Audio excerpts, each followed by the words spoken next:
नमस्कार रसिक हो. साहित्य जगताची सफर साहित्य रस by Archi Radha just for you. आमच्या या उपक्रमात आपल्या सगळ्यांचं भरभरून स्वागत. रसिक हो, आपण ही साहित्याची यात्रा किंवा साहित्य जगताची सफर हे एकतर आपण स्वतःला जाणून घेण्यासाठी करतो आहोत. मराठी भाषेचं वैभव अगदी मनमुरादपणे उपभोगण्यासाठी करतो आहोत आणि यात सगळेजण समाविष्ट होतात त्यावेळेला त्याचा आनंद खूप द्विगुणित होतो खरं तर. आणि आपल्या सगळ्यांचा प्रतिसाद लाभावा अशी आशा करून आज मी सुरुवात करतेय. कारण हे खूप महत्वाचं आहे आणि हे आपल्यासाठी खूप मौल्यवान आहे. आपण काय आहोत, खरे काय आहोत याचा आरसा आपल्याला आपल्या साहित्यातून दिसत असतो. आपली परंपरा, आपली संस्कृती, आपलं जगणं, आपण कशा पद्धतीनं स्वतःसोबत आणि आपल्या भोवतालच्या निसर्गासोबत, भोवतालच्या सगळ्या पसाऱ्यासोबत आपण कसे जगत असतो हे दर्शन घडवतं. आपली कला असेल, आपलं साहित्य असेल, यातनं आपल्याला त्याचं पदोपदी दर्शन होत जातं. म्हणून त्यासाठी कधी-कधी स्वतःला आणि कधी-कधी भोवताल समजून घेण्यासाठी हे साहित्य अतिशय आवश्यक आहे. आजचा भोवताल असू दे, कालचा असू दे, इतिहास असू दे. आपण इतिहास का वाचतो? कशासाठी वाचतो? त्याचा खोटा अभिमान किंवा भ्रांत बाळगायची नाही पहिली गोष्ट म्हणजे. त्याचा काही उपयोग नाही. खरं समजून घेणं, काय होती नक्की परिस्थिती? कशा पद्धतीची होती? आपण कसे टप्प्याटप्प्याने विकसित होत गेलो? प्रगती झाली का अधोगती झाली? अधोगती कुठल्या कारणांमुळे झाली? प्रगती कुठल्या कारणांमुळे झाली? याची सगळ्याचा विचार आपण आपल्या मनात घोळवत त्यातनं मग इतिहासात झालेल्या चुका सावरत, निस्तारत, बदलत, त्यातून चुका सुधारून आपण पुन्हा आपली वाटचाल करत असतो. प्रत्येकाला इतिहासाचं शिक्षण कशासाठी महत्वाचं आहे? इतिहास वाचून काय होतं? अशी बरीच जण बोलायची. बरीच जण आमच्या शाळेतल्या काही मुलांना इतिहास अजिबात आवडायचा नाही. पण माझा आवडता विषय कारण माझे वडील इतिहासाचे शिक्षक असल्यामुळं आणि इतिहास म्हणजे त्यांच्या रोमारोमात भिनला होता इतिहास. आणि ते अशा पद्धतीनं इतिहास सांगायचे की त्यामुळं इतिहासाबद्दल एक प्रचंड प्रेम, उत्सुकता आणि खूप वाचावंसं वाटायचं. ऐतिहासिक कादंबऱ्या असोत, इतिहासाबद्दल काही सांगणारी पुस्तकं असू देत, ऐतिहासिक व्यक्तिरेखा असू देत, याबद्दल एक प्रचंड आकर्षण असायचं. आहे अजूनही. आणि ते जास्तीत जास्त स्वतःला समजून घेण्यासाठीचं आहे. तर आज मी हे का सांगतेय? कारण आज आपण अशाच एका साहित्यिकाचा अभ्यास म्हणूयात का अभ्यास नाही, आपण त्यांच्याबद्दल बोलणार आहोत. ते खूप वेगळं वेगळं मिश्रण आहे असं मी म्हणेन. कारण मराठी भाषेचा बहुतांश सगळ्या मराठी बोलींचा रस भरभरून ज्यांच्या लेखणीतून उतरलाय असे साहित्यिक यांच्याबद्दल आज आपण बोलणार आहोत. मग ती विदर्भातली भाषा असू दे, कोकणातली भाषा असू दे, मावळची भाषा असू दे, कुठल्याही या सगळ्या प्रचंड बोली भाषांनी नटलेली मराठीची जी संपन्नता आहे ती खऱ्या अर्थानं जर आपल्याला कोणाच्या कादंबऱ्यात आणि कोणाच्या साहित्यात मिळाली असेल तर ती यांच्या साहित्यात असं मी म्हणेन. तुम्ही सगळ्यांनी ओळखलंच असेल मी कुणाबद्दल बोलतेय ते. आपण आज बोलणार आहोत गो. नि. दांडेकर, गोपाळ निळकंठ दांडेकर, अप्पासाहेब. सगळ्या साहित्य जगताचे लाडके अप्पासाहेब अप्पा यांच्याबद्दल. यांचा जन्म 8 जुलै 1916चा आणि त्यांनी देह सोडला 1 जून 1998. अप्पासाहेबांचा जन्म म्हणजे दांडेकरांचा जन्म हा विदर्भातला आहे खरं तर, परतवाडा. आणि एखाद्या माणसाचा जन्म होतो आणि तो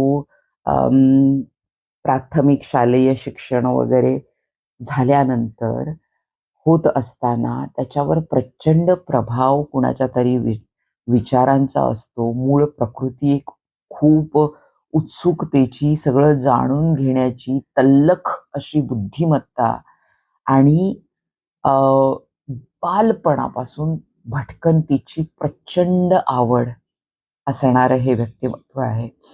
आणि अगदी लहानपणी गाडगेबाबांचे ज्यांच्यावर संस्कार झाले असं म्हणू. गाडगेबाबांचा ऐन त्या वयात सहवास मिळालेले असे आप्पासाहेब गोनी दांडेकर.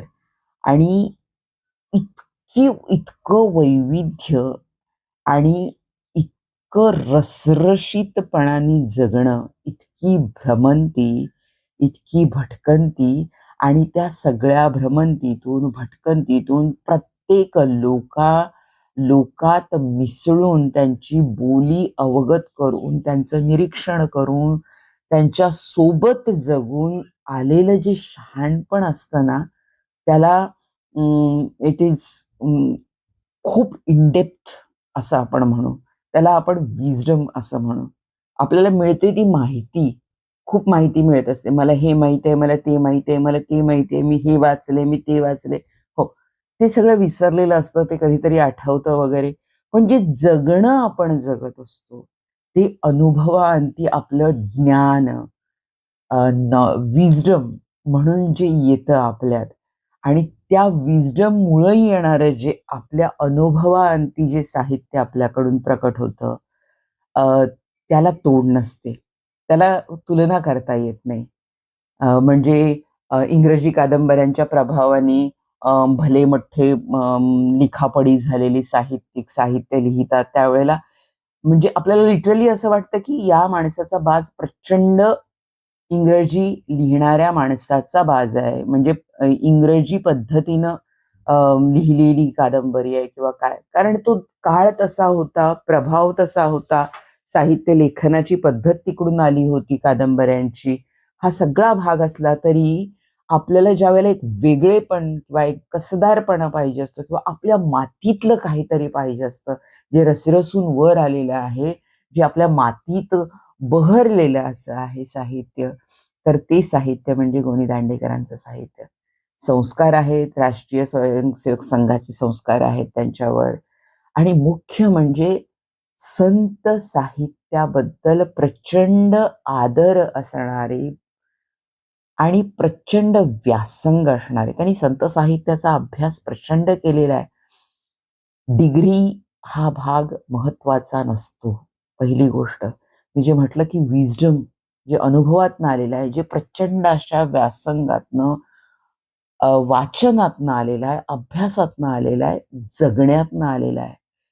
त्या त्या प्रांतातली भटकंती, त्या त्या प्रांतातले लोक, त्यांचं जगणं, त्यांच्या मनोभावना, त्यांचं मातीशी असणारं नातं, त्यांचं संस्कारमय मन, त्यांच्या सगळ्या भावभावना जेव्हा लेखनात उतरतात, कारण या गोष्टी फार महत्वाच्या असतात. आम्ही ज्यावेळेला स्क्रीन प्ले डायलॉग्स लिहितो किंवा एखादी छोटी कथा आम्ही ज्यावेळेला फुलवत असतो त्यावेळेला त्यातल्या व्यक्तिरेखा, मूळ व्यक्तिरेखा कुठल्या असतील, ज्या महत्वाच्या असतील, की कॅरेक्टर्स म्हणतो आपण त्याला लेखनाच्या भाषेमध्ये.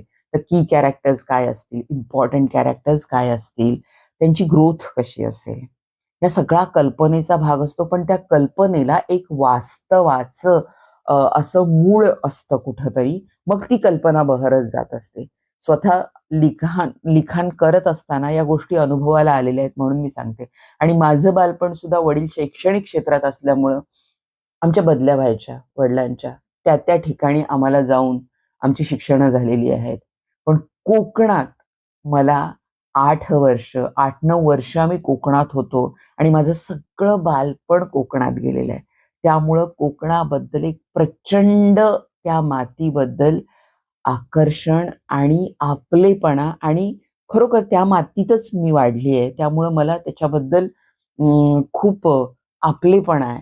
म्हणजे ते मी त्याच मातीतली आहे असं वाटतं. मी जरी देशावरची असले, पश्चिम महाराष्ट्रातली असले, तरी सुद्धा माझं सगळं बालपण कोकणात गेल्यामुळं आणि त्यामुळं मला एक त्या मातीशी माझं प्रचंड असं घट्ट नातं आहे असं मी म्हणेन. आणि गो. नी. दांडेकरांचं साहित्य वाचताना आणि त्यांची कोकणातल्या त्या व्यक्तिरेखा वाचताना मला मग आप्पासाहेब किंवा त्यांचं लेखन किंवा ते खूप जवळचं असं वाटायला लागतं. काही परकं असं राहत नाही त्याच्यामध्ये. तर त्यांच्या शिवकालीन कादंबऱ्या असतील किंवा काही असेल, त्या वाचताना आपण अत्यंत म्हणजे आपलं स्वत्व पूर्ण विसरून जातो. ते हातात घेतलं आणि वाचायला सुरुवात केली, की आपण त्यात इतके, इतके, इतके रंगून जातो. आपण ते सगळं वास्तव आपल्यात इतकं ते सजग होतं, जिवंत होतं आणि आपण त्यात प्रचंड हरवून जातो त्या सगळ्या वातावरणात. असं त्यांचं लेखन वाचताना आपल्याला वारंवार अनुभव येतो. आणि जिथं-जिथं आपण अक्षरशः म्हणजे जिथं राहिलो आहोत, जिथलं जगणं आपण जास्त अनुभवलं आहे, ते आणि पुस्तकातल्या व्यक्तिरेखा असं आपण ते इतके रंगून जातो, भान हरपून जातो. अशा पद्धतीचं लेखन. आणि या लेखनातलं आणखी एक वैशिष्ट्य म्हणजे अप्पासाहेबांच्या लेखनातलं बोलीभाषा आणि त्या व्यक्तिरेखांकडून इतक्या सुंदरपणे आणि इतक्या चपखल आणि आपलं मराठीचं शब्दकोश आपला विस्तारत जातो. आपण इतक्या प्रकारच्या बोलीभाषेतले इतके शब्द नवनवे वाचतो, की आपली भाषा संपन्न व्हायला लागते असं वाटतं. इतके बोलीभाषेतले वेगवेगळे शब्द त्यांच्या साहित्यात येतात आणि ते वाचत राहावं असं वाटतं आणि पुन्हा-पुन्हा भाषेतले म्हणजे जसं-जसं बारीक एक जरतारी विणकाम आपण बघत असताना बारीक, बारीक, बारीक, बारीक, बारीक दोरे आपण वेगवेगळे कशिदा कामात जसे वापरत जातो आणि त्यातला बारकावा आपण ज्यावेळेला टिपत जातो आणि तो बारकावा मांडत असलेलं ज्यावेळेला त्या जाणीवा सगळ्या आपल्या अशा जाणीवा आपल्या तरतरीत होतात बघताना किंवा काय करताना. त्यांच्या साहित्याबद्दल मला तसं वाटतं. ते बारकावे, तो सगळा निसर्गाबरोबरचं नातं, आपण एक प्रकृतीचा भाग आहोत. आपण वेगळे नाही आहोत. आपण त्या निसर्गाचाच एक घटक आहोत. अशा पद्धतीची जी भावना आहे, ती यांचं लेखन वाचताना आणखी जरा जिवंत होते आपल्यातली आणि आपण जास्त जाणीवेनं, जास्त आपुलकीनं आणि जास्त सहृदयतेनं निसर्गाकडे बघायला लागतो. त्यामुळं यांचं लेखन वाचणं हे खूप महत्वाचं आहे असं मला वाटतं. आणि जी माणसं आज आज खूप माणसं ट्रेकिंगला वगैरे अशी जात असतात. म्हणजे त्यांचे ग्रुप्स असतात. टोळ्या म्हणूयात आपण त्यांना. टोळ्या म्हणायचं का इतका राग येतो कारण काही-काही माणसांना दुर्गप्रेम किंवा भ्रमंती किंवा निसर्गाला समजून घेण्यापेक्षा एक माज असतो. तिथं जायचं, वीकेंड्सना जायचं, भरपूर दारू-बिरू प्यायची, भयंकर मोठ्याने म्युझिक वगैरे वाजवून दंगा करायचा आणि तिथलं सगळे जी वाइब्स आहेत ते घाणेरडे करून टाकायचे आणि परत यायचं. तिथं कचरा करायचा, नेलेल्या खाण्याच्या पॅकेट्सचा वगैरे. अशी बरीच मंडळी आहेत. पण त्या मंडळींना माझी एक अत्यंत कळकळीची विनंती आहे, की तुम्ही हे सगळं करण्याआधी अ, आप्पासाहेबांची दुर्गदर्शन म्हणा किंवा कुणा एकाची स्मरणगाथा म्हणा किंवा या गडकिल्ल्यांच्या मुसाफिरीबद्दल त्यांनी जे साहित्य लिहिलंय त्यातलं काहीतरी वाचून जर तुम्ही त्या गडकिल्ल्यांना गेलात, तर तुमच्या वागण्यात प्रचंड फरक पडेल, इतकं नक्की, नक्की सांगते मी. कारण निश्चित वाचायला पाहिजे. ज्या माणसाला शिवकालीन जगणं कसं असेल, कादंबऱ्यातनं, शिवकालीन कादंबऱ्यातनं गो. नी. दांडेकरांच्या हे येतं आणि आपण त्यात रंगून जातो अक्षरशः. आणि ती भाषा त्यावेळची भाषा असेल किंवा नंतर त्यांच्या ज्या सामाजिक कादंबऱ्या आहेत, सामाजिक साहित्य आहे, त्यातलं लेखन आहे, त्यातली बोलीभाषा आहे, त्या प्रांतातली आपल्याला थक्क व्हायला होतं. म्हणजे हे इतकं आत्मसात करून लिहिलं गेलेलं आहे. ज्या माणसानं वयाच्या 13व्या वर्षी घर सोडलं, गाडगेबाबांसोबत जे हिंडले, त्यांच्याबरोबर राहिले, नर्मदा परिक्रमेचा अनुभव स्वतःच्या गाठीशी असणारा माणूस. म्हणजे इतकं अनुभव संपन्न लेखन आपल्या महाराष्ट्राच्या मातीतलं जर आपल्याला अनुभवायचं असेल तर गोनी दांडेकरांचं साहित्य नक्की वाचलं पाहिजे. माझी गोनीदांच्या बरोबर पहिली ओळख कशी झाली त्याची गंमत आहे. माझं गाव मूळ इचलकरंजी. तर इचलकरंजीला मनोरंजन मंडळाकडून व्याख्यानमाला व्हायच्या मे महिन्यात आणि मे महिन्याची सुट्टीच्या दिवसात आम्ही तिथं असल्यामुळं त्या व्याख्यानमाला आम्ही आवर्जून सगळे म्हणजे ती पद्धतच होती आणि इचलकरंजीत मंडळाचा जन्मच आमच्या घरात झाल्यामुळं बऱ्याच सगळ्या ॲक्टिव्हिटीज या आमच्या घरातनं सुरू व्हायच्या. तसंच व्याख्यानमालेला जी दिग्गज मंडळी यायची त्यावेळी त्यांचं सगळ्यांचं जेवण रात्री व्याख्यान संपल्यानंतर आमच्या घरी असायचं आणि आमच्या घरातली आई असो, काकी असोत, आजी असो, इतक्या निगुतीनं इतके चांगले चांगले पदार्थ मनापासून करायच्या आणि त्या सगळ्या व्याख्यातांना अगदी मनापासून आग्रहानं, कारण पश्चिम महाराष्ट्रातला जेवण वाढायचा आग्रह हा प्रचंड असतो, भयंकर असतो. आणि माझ्याकडून एक घ्या हो, आमच्याकडून एक घ्या हो, आणखी घ्या हो, होतं. नाही, नाही, नाही, नाही, होऊन जातं. काही नाही त्रास होणार, घेऊन जा. या पद्धतीनं जे सगळे असे मनापासनं जेवायला वाढताना आग्रह करतात, तो अजूनही आहे, जो आमच्या घरात अजूनही आहे. माझ्या घरात पण अजूनही आहे. तर अशा वेळेला आम्ही खूप लहान होते, मी खूप लहान होते आणि त्यावेळी वीणा देव आमच्याकडे व्याख्यानाला आल्या होत्या आणि त्यांच्याबरोबर त्यांची एक सुंदर मुलगी, छान 18-19 वर्षाची असेल, त्याला 17-18 वर्षाची असेल मृणाल देव. आम्ही चिल्ली-पिल्ली अशी तिच्याकडे इतक्या कौतुकानं बघत होतो व्याख्यान ज्यावेळेला चालू झालं त्यावेळेला. कारण मृणाल देवनी कथाकथन केलं होतं आणि इतक्या कौतुकाने आणि भारल्या नजरेने मी बघत होते. खूप लहान होते मी आणि ते इतकी कौतुकाने मी बघत होते, ही किती छान बोलते, ही किती छान गोष्ट सांगते. आणि वीणा देव यांचं व्याख्यानापेक्षा मला ती मृणाल देवची कथा खूप आवडली होती, भारली होती. आणि ज्यावेळेला त्या जेवायला आमच्या घरी रात्री आल्या व्याख्यानानंतर, तर त्यावेळेला मी इतक्या कुतूहलानं ते सगळं बघत होते. आई आग्रहाने वाढत होती आणि त्यांच्या गप्पा गोष्टी सगळ्यांच्या चालल्या होत्या. काका वगैरे गप्पा मारत. हे सगळं मला आठवतं आणि मी मग दादांना म्हणाले, माझ्या वडिलांना, की "ती किती छान कथाकथन सांगते खूप." तर त्यावेळेला माझे वडील फक्त एक वाक्य बोलले होते, "अगं गोनीदांची नात आहे ती." मग गोनीदांची नात आहे. मग गोनीदा कोण? तर प्रसिद्ध लेखक आहेत. वाच त्यांचं लेखन. जर मराठी चांगली, मराठीची सगळी रूपं तुला बघायची असतील तर वाच. गोनीदा वाच. आणि त्यानंतर मी संजू काकांना वगैरे पुस्तकं आणायला लावताना गोनी दांडेकरांची पुस्तकं आणाल का काका? आपटे वाचनमधून वगैरे. आणि मग तो प्रवास माझा सुरू झाला गोनीदांच्या पुस्तकांच्या वाचनाचा आणि मी त्यावेळेला कोकणात असल्यामुळं ती खूप जवळची पात्र वाटायला लागली. ते जगणं सगळं वगैरे. त्यामुळे एक आपलेपणा वाटत गेला आणि ज्यावेळेला मी मोगरा फुलला वाचला त्यावेळेला मी गोनीदांच्या प्रेमात पडले. कारण ज्ञानोबाराय हे आपल्या सगळ्या महाराष्ट्राचं आराध्य आहे. पण ज्ञानोबा राय ज्याच्या पोटी जन्मले तो बाप जे विठ्ठलपंत आणि रुक्मिणीबाई यांच्याबद्दलचे लेखन गोनीदांनी मोगरा फुललामध्ये केलं आहे अ, ते खूप म्हणजे इतकं मनात घर करून गेलं आणि त्यामुळे जास्त ज्ञानोबारायांना सजगतेनं आणि वाचायला लागले मी.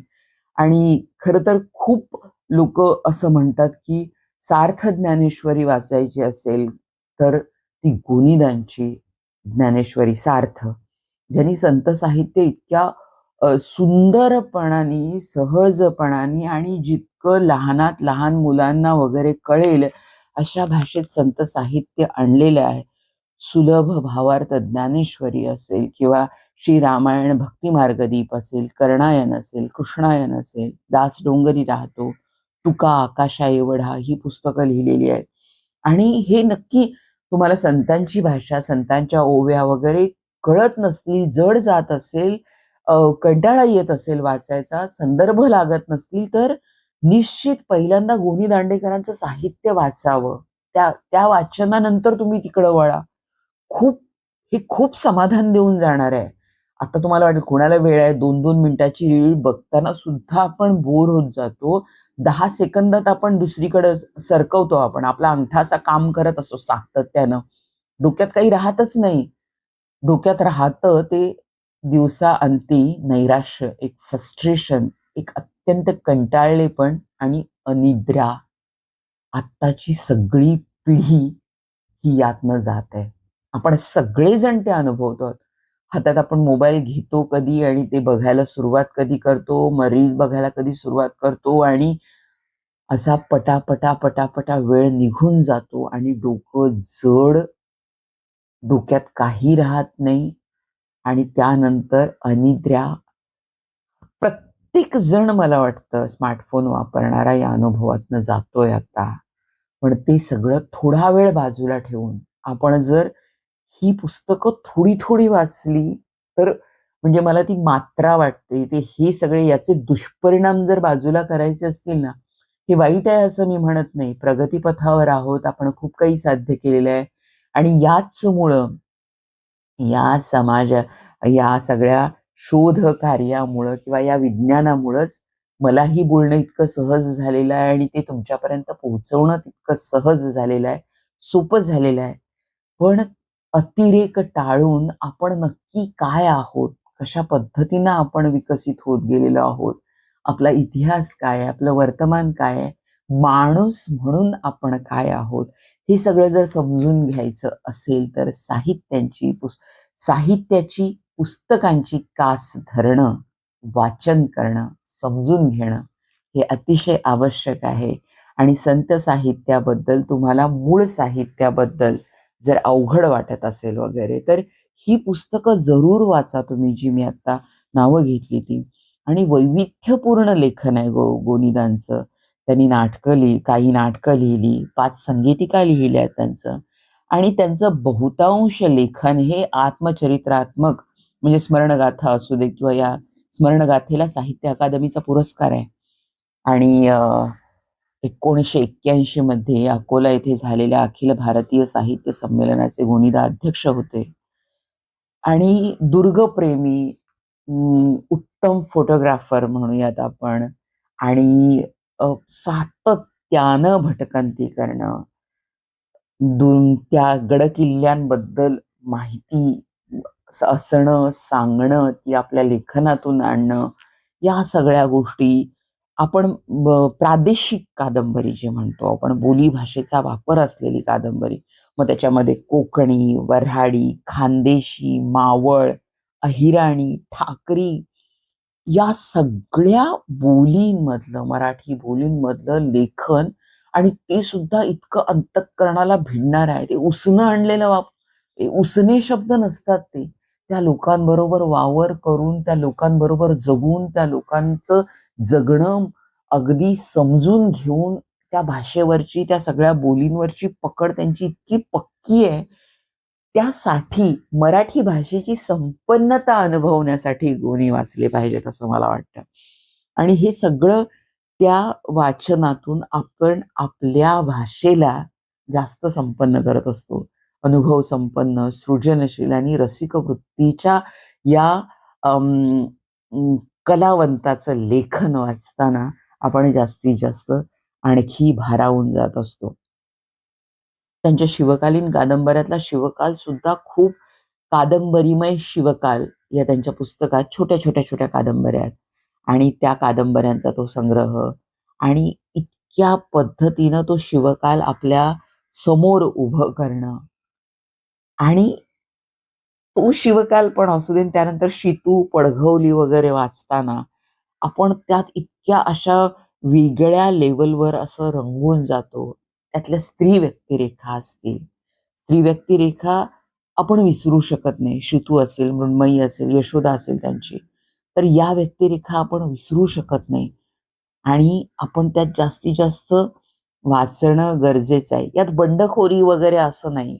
मूळ संस्कृती काय आहे, त्या बायका कशा पद्धतीने जगतात, जगणं त्यांचं कसं आहे, या सगळ्या भागांना आपण वाचायचं असेल, अनुभवायचं असेल, किमान एक तरी, म्हणजे नव्या पिढीला मी सांगेन की किमान एक तरी गोनी दांडेकरांचं पुस्तक वाचा. तुम्हाला आवड उत्पन्न होईल.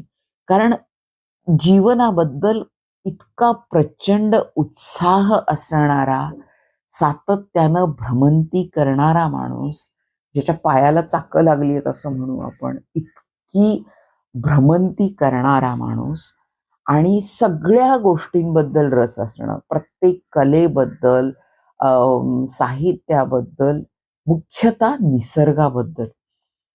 निसर्गाबद्दल ज्याला प्रचंड आवड, ओढ आणि आपलेपणा असतो आणि निसर्ग हा वेगळा नाही, आपण निसर्गाचेच एक घटक आहोत, ही जाणीव ज्या माणसात असते, ज्या कलाकारात असते, ज्या सृजन करणाऱ्या माणसात असते, तो फार मोठा कलाकार असतो. त्याला प्रसिद्धी किती मिळते, काय मिळते हा भाग बाजूला ठेवूयात.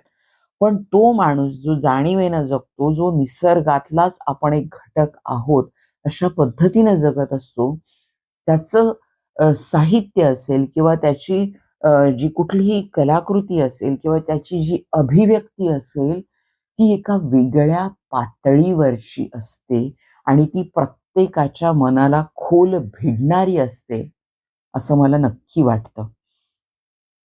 आणि याच्यामध्ये खूप ज्यावेळेला आपण त्यांचं काही पडघवली वाचतो, त्यावेळेला आपण जे नष्ट होऊ घातलेली खेडी आहेत, त्याचा सगळा साक्षात्कार आपल्याला व्हायला लागतो. आणि गोनीदांचं सुद्धा असं याच्याबद्दल म्हणजे एक मला त्यांचं मत खूप आवडलं होतं, की महाराष्ट्रातले गड-किल्ले सांभाळणं किंवा ते व्यवस्थित ठेवणं ही फक्त सरकारची जबाबदारी नाहीये खरं तर. प्रत्येक गिर्यारोहक मंडळानं किंवा दुर्गप्रेमी मंडळानं ती आपली जबाबदारी आहे अशा पद्धतीनं अं, काम हातात घेतलं पाहिजे आणि त्याकडं बघितलं पाहिजे, जाणीवपूर्वक बघितलं पाहिजे आणि त्याच्यासाठी कार्य केलं पाहिजे, असं त्यांचं मत होतं. आणि त्यांनी स्वतः त्या पद्धतीचं जगणं जगलेलं आहे. त्यामुळं आपण नक्की त्यांचं साहित्य वाचावं अशी मी कळकळीची विनंती करते.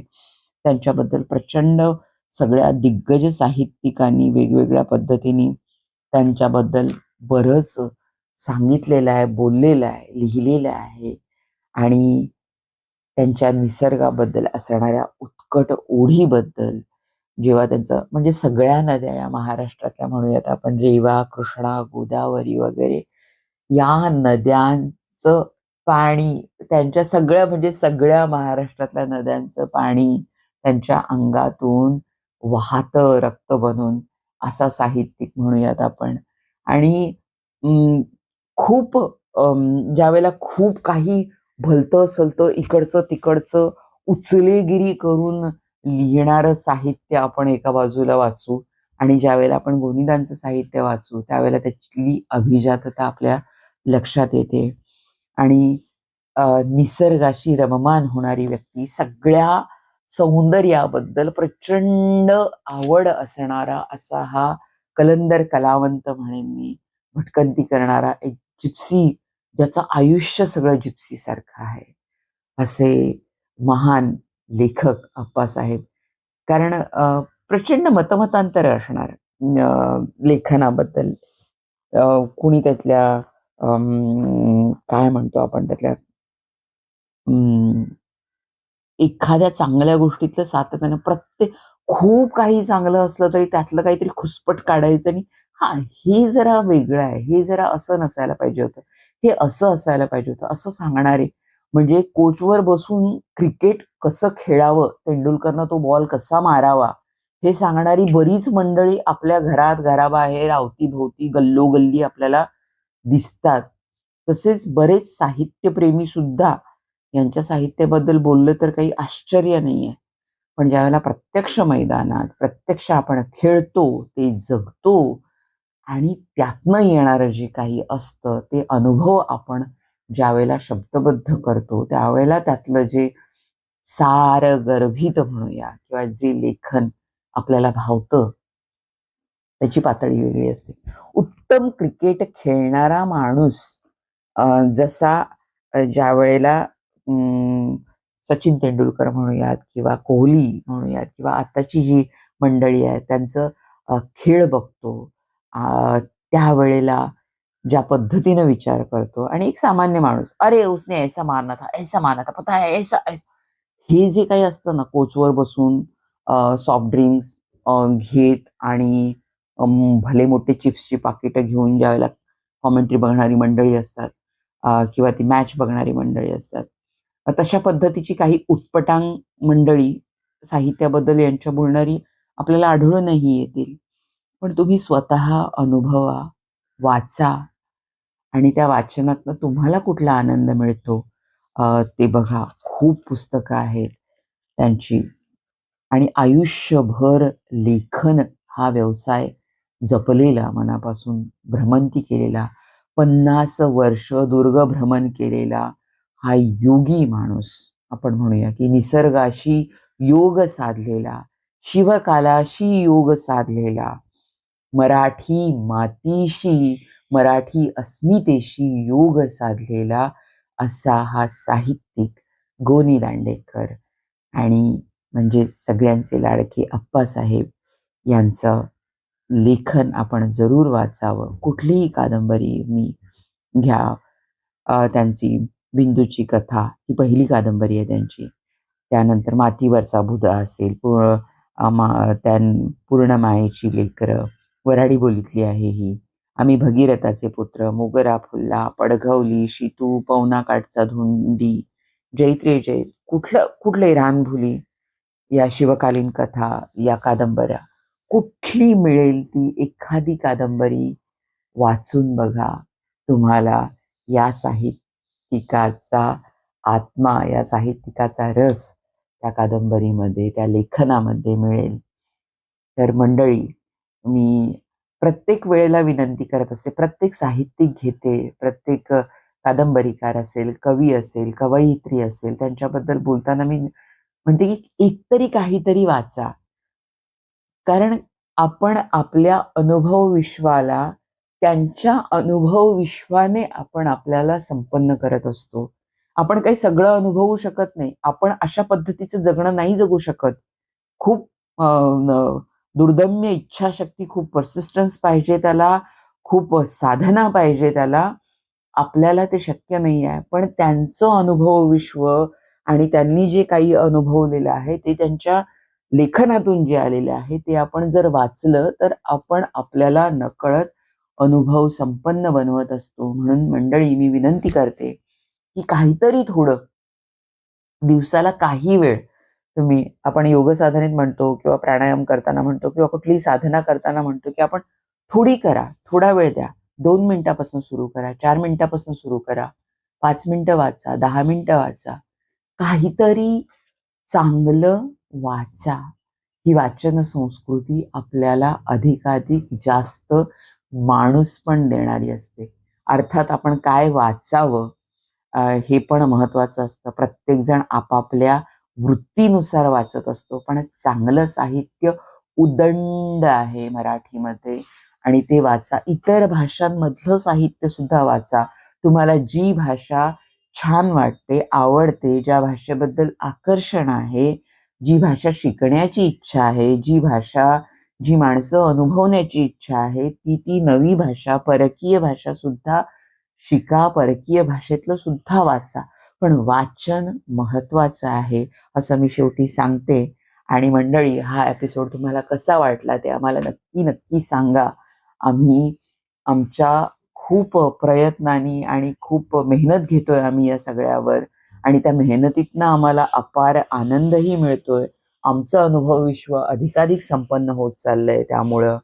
त्यासाठी आम्ही सगळ्यांचे आभार मानतो, या माध्यमाचे आभार मानतो खरं तर. आणि ही साहित्याची सफर आम्ही अशीच चालू ठेवू आणि त्यासाठी, ती चालू राहण्यासाठी किंवा त्याचा आनंद द्विगुणित होण्यासाठी आम्हाला तुमच्या सगळ्यांच्या प्रतिसादाची आवश्यकता आहे आणि तो तुम्ही द्याल अशी खात्री बाळगते. आणि साहित्य जगताची सफर, साहित्य रस by Archi Radha, just for यूच्या या एपिसोडमध्ये आपली रजा घेते. पुन्हा आपण भेटू एका नव्या साहित्यिका सोबत. तोपर्यंत नमस्कार, धन्यवाद, पुनश्च नमस्कार.